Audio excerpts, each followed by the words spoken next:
Lihat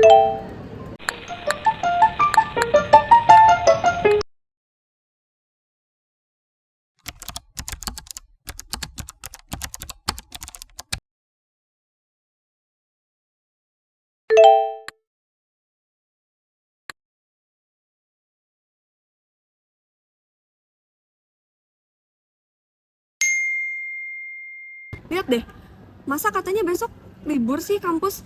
Katanya sih ada perbaikan listrik di gedung rektorat. Gue lihat akun yang mana? Ini tuh, akunnya tuh followersnya juga udah banyak, udah centang biru lagi. Masa iya hoax? Bentar, emang lu udah cek Instagram resmi kampus? Kadang info kayak gitu tuh cuma buat naikin engagement doang tau. Udahlah, lo itu terlalu skeptis. Nih, ya, orang kelas sebelah juga udah pada tahu. Udahlah, mending besok kita santai-santai aja. Ais, tanggung jawab. Kenapa, Nay? Kok muka kamu habis lihat apa sih? Mas nanya kenapa? Itu harusnya hari ini tuh kita ada pretest bab baru. Cuma dosennya tuh marah karena setengah kelas tuh nggak masuk karena kamu bilang libur kemarin itu. Hah? Tapi kan kemarin udah yang share. Iya, tapi itu cuma info tahun lalu yang tanggalnya diedit di tanggal sekarang. Tadi tuh nama aku dipanggil sama dosen, terus aku dibilang Ava. Terus nilai pretest aku jadi 0. Kamu tahu kan, matkul itu dapat A-nya susah. Ais, dengerin Naida, ini tuh bukan soal siapa yang pertama kali share, tapi soal tanggung jawab atas apa yang udah kita sebar. Coba, sekarang Naida yang pernah bahasnya. Sumpah, gue gak maksud. Gue tuh cuma berbagi info karena biar temen-temen tuh seneng bisa libur.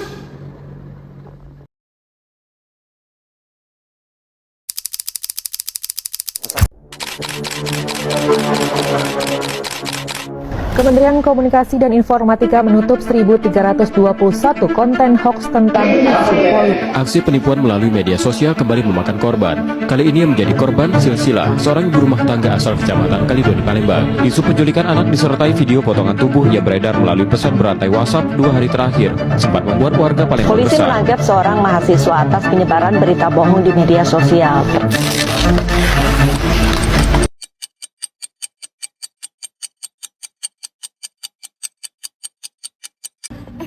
Gila. Ini ada info, katanya kampus besok libur. Mau gue share? Sebelum jari lo nempel di tombol kirim, tahan dulu 5 detik. Yaelah, emang kenapa sih? Kelamaan nunggu, keburu basi nih infonya. Ini bukan basi, tapi verifikasi. Coba, lo cari dulu di web kampus yang resmi. Kalau nggak ada di web, coba cari di IG yang resmi, yang bener-bener punya kampus. Jangan cuma percaya akun abal-abal yang namanya mirip-mirip doang. Web resmi nggak ada pengumuman apa-apa sih. Di akun IG rektorat juga nggak ada story terbaru. Nah, lihat kan, sekarang coba bandingin logonya sama yang tadi di SMS. Iya, kok logonya agak beda ya? Ini kayaknya editan. Gila, hampir aja gue sebar hoax.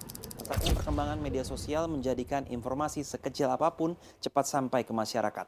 Sayangnya pesatnya perkembangan media sosial tersebut tidak dibarengi oleh kemampuan masyarakat untuk membedakan mana berita yang benar dan mana yang salah atau hoax. Hoax atau berita palsu adalah informasi bohong tetapi dibuat seolah-olah benar. Hoax atau berita bohong seringkali mendominasi media sosial seperti belakangan ini. Tidak hanya informasi berupa tulisan, tetapi juga gambar, bahkan video.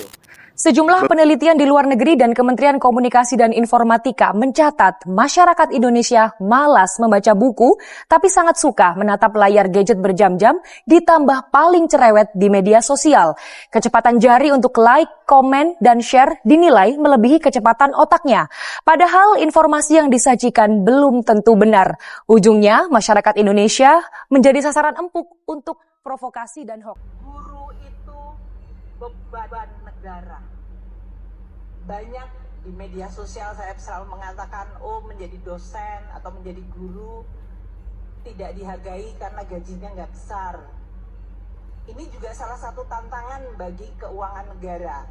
Apakah semuanya harus keuangan negara ataukah ada partisipasi dari masyarakat?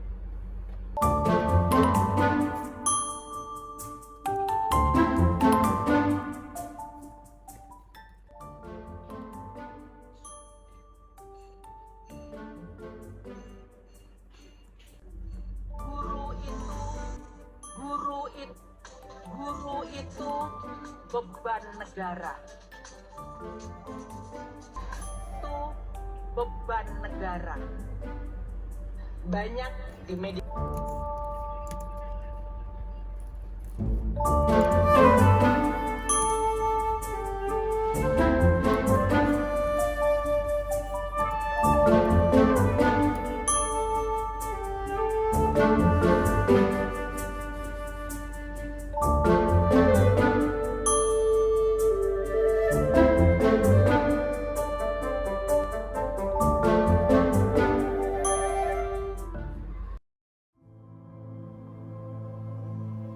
era digital yang serba cepat ini, informasi menyebar lebih cepat dari yang bisa kita bayangkan.